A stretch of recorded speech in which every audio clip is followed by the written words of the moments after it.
Good morning students, this is Rajpal in front of you. आज हम +1 physics की class में हैं और लेक्चर फर्स्ट है। गाइज चैप्टर का नाम है oscillations. First of all we discuss about the common title oscillations. What is oscillations? तो बच्चा anythings which repeat themselves over and again after a definite interval of time. अगर कोई चीज़ बार बार अपने आप को एक डेफिनेट टाइम के बाद रिपीट करती है, that is called as oscillations. Suppose to be हाथ के ऊपर एक बॉल लेकर के आप उस बॉल को फेंकते हैं, फिर बॉल हाथ में आ गई, फिर फेंक रहे हैं, इस तरह से अगर आप कर रहे हैं, that is the oscillations. That means the regular repetitions of anythings is called as oscillations. Okay, now first is periodic motion. इस चैप्टर की पहली टर्म है पीरियोडिक मोशन। तो guys periodic motion is a type of motion in which any body repeat over the path after a definite interval of time. I repeat again, periodic motion is a type of motion in which any body change their position over a definite path after a fixed interval of time, that is called as periodic motion. For example, आपने सबने देखा होगा, छोटी classes में पढ़ाते हैं, this is the sun and that is the planet. That means all planet revolves around the sun in a circular और semi circular path. But guys आपको पता है earth every year that means approx 365 days में एक round पूरा करती है। That means time period definite हो गया। हम भी यही बता रहे हैं कि अगर कोई भी बॉडी एक निश्चित समय के बाद अपने सेम पाथ पर अगर बार बार रिपीट करती है, then that is called as periodic motion. I repeat again, periodic motion is a type of motion in which any body change their position over the same path in a definite interval of time, that is called as periodic motion. अब हमारे पास ना एक बात निकल कर के आती है कि एग्जाम्पल क्या होगा। तो एक एग्जाम्पल तो मैंने दे दिया, the motion of all planet around the sun are the best example of periodic motion. Second है ना, हम इसका कॉन्स्टिट्यूट लेते हैं, that means motion of all satellite around the planet. जिस तरह से प्लेनेट सन के चारों तरफ घूमते हैं, उसी तरह से आप सबको पता है सैटेलाइट प्लेनेट के चारों तरफ घूमेंगे, वो भी एक डेफिनेट टाइम पीरियड है। So these are called as periodic motion. Now second is oscillatory motion. As I say oscillation, repetitions, दोनों डेफिनेशन एक जैसी है बट थोड़ा सा चेंज है। In the oscillatory motion body change their position over the same path but about a fix point. एक fix point, that means पहले मैं यहां हूं और एक बार यहां गया, उसके बाद वापस यहां आता हूं, अपने ही आपको एक स्पॉट बना करके। दैट मीन्स पहले आगे गया फिर पीछे गया। इस डेफिनेशन को थोड़ी मॉड्यूलेशंस करेंगे। Body change their position back and forth और to and fro. That means the same path over which the body change their position in a definite interval of time, but body move about the fixed axis और fixed point। एक ही point के चारों तरफ body को घूमना पड़ेगा, point fix रहेगा, that is called as oscillatory motion। एक कंक्लूजन दे देते हैं, each and every oscillatory motion is the periodic motion। Guys ध्यान से सुनिएगा, each and every oscillatory motion is the periodic motion but every periodic motion may or may not be the oscillatory। जरूरी नहीं है कि periodic oscillatory हो but oscillatory motion periodic होगा। क्यों? क्योंकि उसमें तो एक डेफिनेट टाइम के बाद अपने पाथ पर वापस आना है। उसके बाद हमारे पास एक टर्म निकलती है, बहुत इंपॉर्टेंट टर्म है गाइस, शॉर्ट में लिखा हुआ है SHM।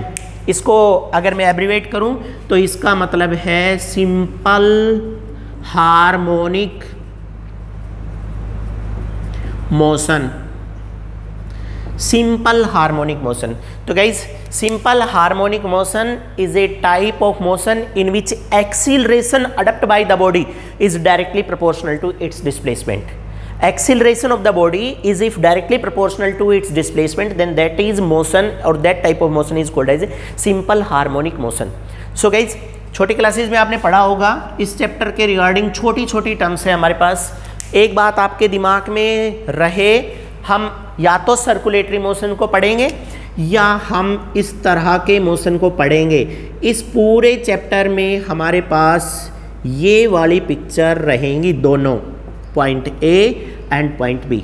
दैट मीन्स पार्टिकल अगर चलेगा तो डिस्प्लेसमेंट इस पाथ पे होगा, पार्टिकल टाइम पीरियड लेगा तो इसी पाथ पर चलने का टाइम लिया जाएगा, पार्टिकल की वेलोसिटी आएगी, सेम पाथ पर वेलोसिटी आएगी। दैट मीन्स हम ब्रेन से कंसर्न कर गए कि हमें अल्टीमेटली या तो इस पाथ पे जाना है या ऐसे पाथ पे हमारा ऑब्जेक्ट जाएगा, बिकॉज इन दोनों के दोनों पाथ्स के अंदर body poses a definite interval of time over the same path. Let us continue. Now the first term is time period. Guys, total time taken by the body to complete their one round, that is either from A to B or B to A, or move from point A and reach to point A. I say move from the point A to reach at the point A. Point A से चल करके यहाँ तक जितना time लिया, that is called a time period of the body. Now second is frequency, बहुत important term है। The total number of oscillations poses by a body in 1 second. कोई भी बॉडी, हम कई बार एग्जांपल देते हैं, mass attached to a thread, that is mass and pulley. Total oscillations complete by the body is known as its frequency. Guys, ये नई terms है, पहली बार आपके सिलेबस में इंक्लूड हो रही है। एंगुलर फ्रीक्वेंसी मैथमेटिकल टर्म्स है। Angular frequency represented by omega star. बच्चा, ओमेगा स्मॉल w के ऊपर स्टार लगाया हुआ है, omega. Now angular frequency mathematical definition है, angular frequency is the product of frequency of the body multiplied by a factor 2 pi. Here frequency nu is the simple notations of the frequency and 2 is the numerical value and pi is itself have their value as usual 22/7 or simple as you use there. That means angular frequency, the representations of angular frequency by the omega star, and that is the product of a factor 2 pi with its normal frequency. Now guys, displacement, the smallest distance covered by the body between any 2 point, either in the periodic motion or in oscillatory motion. Periodic motion या oscillatory motion, दोनों motion में से किसी भी motion में body के द्वारा तय की गई कम से कम दूरी जो 2 पॉइंट के बीच में होती है। 9th क्लास में हम पढ़ाते हैं आपको, the shortest distance between any 2 point is called as displacement. Now the terms is again same, displacement, but bound कर दिया है आपको, मोशन या तो पीरियोडिक मोशन होगा या ऑसिलेटरी मोशन होगा। आफ्टर दैट हमारे पास एक बहुत इंपॉर्टेंट टॉपिक है गाइज, और बेसिकली ध्यान रखें, अगर ये relationship between simple harmonic motion and uniform circular motion अगर आपको समझ आएगा तो चैप्टर आगे कैरी हो पाएगा, अदरवाइज बड़ी दिक्कतें आएंगी आपको। गाइज अगेन एक बार आप इस चीज़ को रिमाइंड करिएगा, यूनिफॉर्म सर्कुलर मोशन छोटी क्लासेज में पढ़ते थे। Whenever the body will start to change their position on the circular path is called as circular motion. I repeat again, body change their position on the circular path is called as circular motion, but body change their position over the circular path are also be called as uniform circular motion, because guys, all of you know that in case of circular motion velocity always remains same, so circular motion are considered as uniform circular motion. Okay, now we discuss as relationship between simple harmonic motion and uniform circular motion. Simple harmonic motion अभी बोला गया था, the motion in which acceleration adopted by the body is directly proportional to its displacement. But आज हमें इस diagram से देखना है।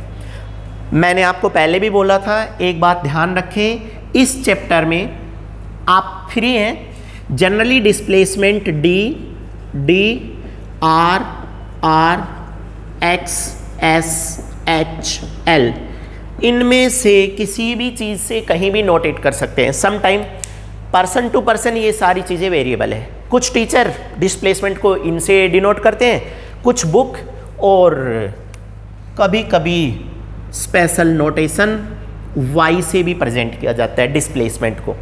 और गाइज हायर क्लासेस में डिस्प्लेसमेंट को एक ऐसा साइन भी बनाते हैं, दैट मीन्स आप देखिएगा एंड आफ्टर दैट, ये भी डिस्प्लेसमेंट है। छोटे क्लासेस में आपको फ्रीक्वेंसी एफ पढ़ाई, +1 में आते ही फ्रीक्वेंसी न्यू में बदल गई, हम 9th में ही न्यू से पढ़ा देते हैं।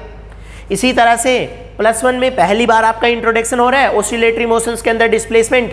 हम चाहते तो इससे भी पढ़ा देते, इससे भी पढ़ा देंगे, इससे भी पढ़ा देंगे, बट आगे हायर क्लासेस में ये वाला सिंबल लगेगा, इसलिए हम +1 में इसी सिंबल से डिस्प्लेसमेंट को डिनोट करते हैं। सो गाइज ये डिस्प्लेसमेंट इस डायग्राम में यहाँ से यहाँ तक डिस्प्लेसमेंट है।